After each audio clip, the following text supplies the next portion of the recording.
So I still will interview people. I interview every employee. Like for a hiring position, I always interview. I think that someone else can train them. They can be part of somebody else's team, but I want to make sure that when they come in, they match our group. And we had such a high success rate that I think that is part of our secret sauce. They come in, but I tell them in the interview, this is about productivity. The people that we value the most are the productive ones. And I don't really care if you wear a suit. You can dress like me. You can wear some jeans and a decent shirt. Don't really give a shit. And if you show up at 9 or 9:15, I don't really care about that either. If you're high productivity and you're fun to be around, you can make this work. That's what gets you there. Yeah. And I don't care. I don't look at when people clock in. We didn't have a time clock.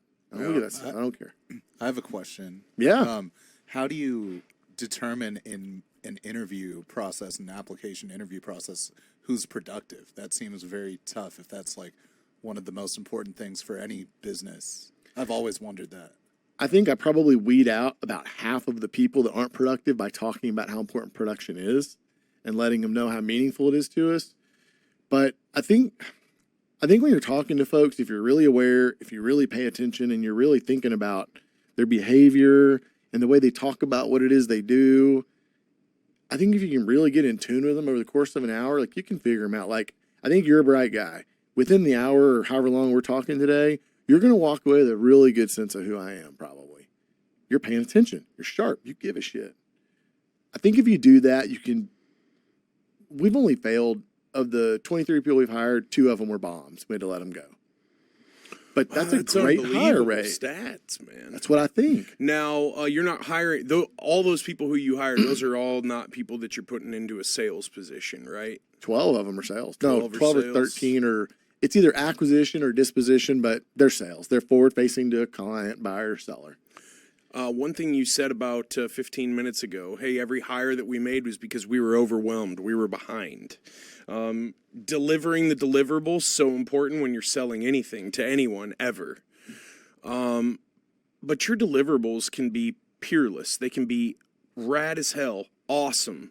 If you're never selling anything and you're never signing new business, Yeah. Those deliver. So is there a chicken egg thing there for you on the front end? Are you more concerned with let's get out there and find as many deals as possible, and then come hell or high water, we will figure out What to do with them. if there's a problem, if there's and I know you do some very interesting technical title work as well, which I want to talk about in a second. But if you were walking a new entrepreneur, and like we said before we went on camera, well, what do I do to get started? Get fucking started. Would you tell them you got to be able to talk to people, be pleasant to be around, and you got to be able to close deals if you want to run something? I would say yes. If you're not pleasant to be around, you're not good with people, you better be really fucking good at something. Because I know people that aren't great in those, but they're still very successful. But they have some other skill that's just a highlight, like a major. So for me, I felt developing that and picking people that can develop it and are good works for us.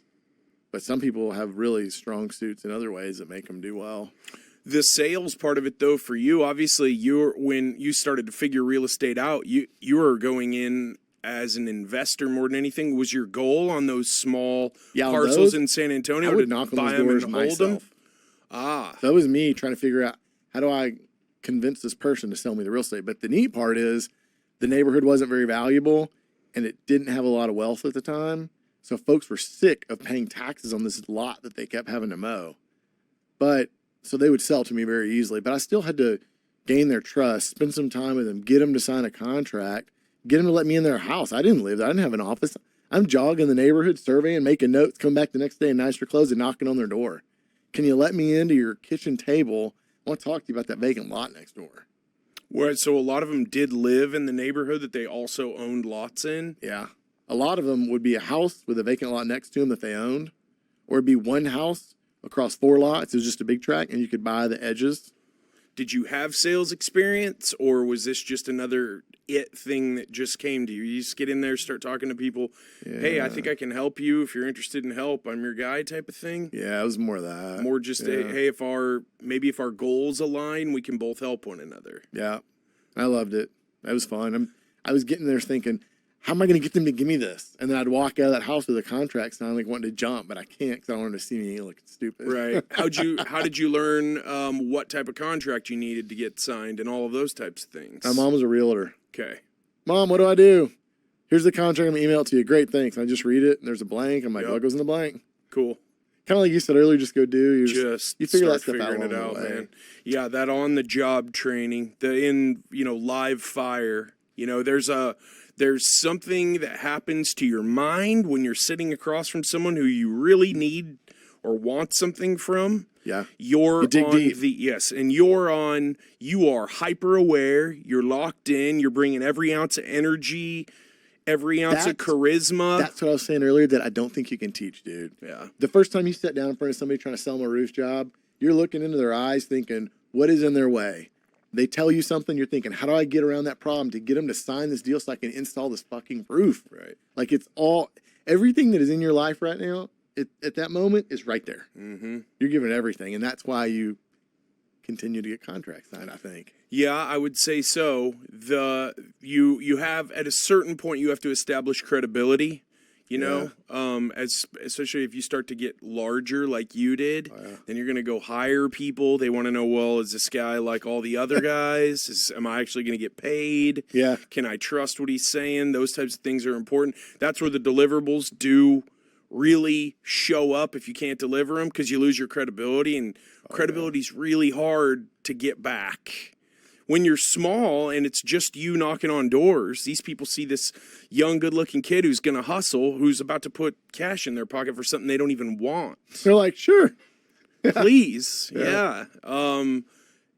When you do go start to sell your idea, though, to people to come work with you and for you, it sounds like it's more of a work with over at your operation, though, than a work for. Yeah, and part of the reason I felt like I was really good at selling employees to come work with us is because I cared so much. And I had somebody ask me in an interview the other day, this is really interesting. The most recent hire, we hired him 2 weeks ago as a project coordinator. We're doing some developments.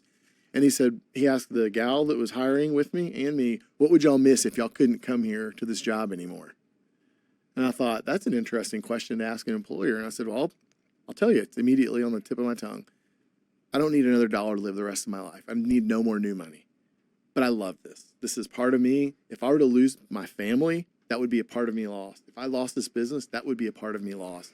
I do this because this is what's in my blood every day. So I'm coming here every day to have fun and make money and keep score and grow and stay excited. That's the work environment that I'm creating for you. That's what I want you to come join. And I remember telling him, my role is to make you successful. If you show up with those 4 things that I mentioned earlier, you bring those here and you're not successful, that's my fault. And I take it personally, and I love this. So you show up here those 4 things, I'm going to make you successful. And they're like, damn, that's for a sure. pitch. Are you getting... It's true. Yeah. Are most of the people who approach you because they want to work with you, is that coming from social media, networking, friends and family, all of the above? How's that work? No, we have a process. We tried to make a process so that it's easy. So we go out to the 3 of the hiring sites. We put our resumes out there, or our job descriptions out there. We'll wait till we get 100 applicants. And then my ninja that I was telling you about, she goes through the 100 and scans them and narrows them down to 20. Just by looking at it, quick, throw away 80 of them. From that 20, she'll read through them and say, all right, like closely and methodically this time, and say, I want to interview 10 of them in person, so I need to cut this by half. So she'll cut that by half after a phone interview with those 20. After the phone interview with those 20, she'll invite no more than 10 to the in-person interview.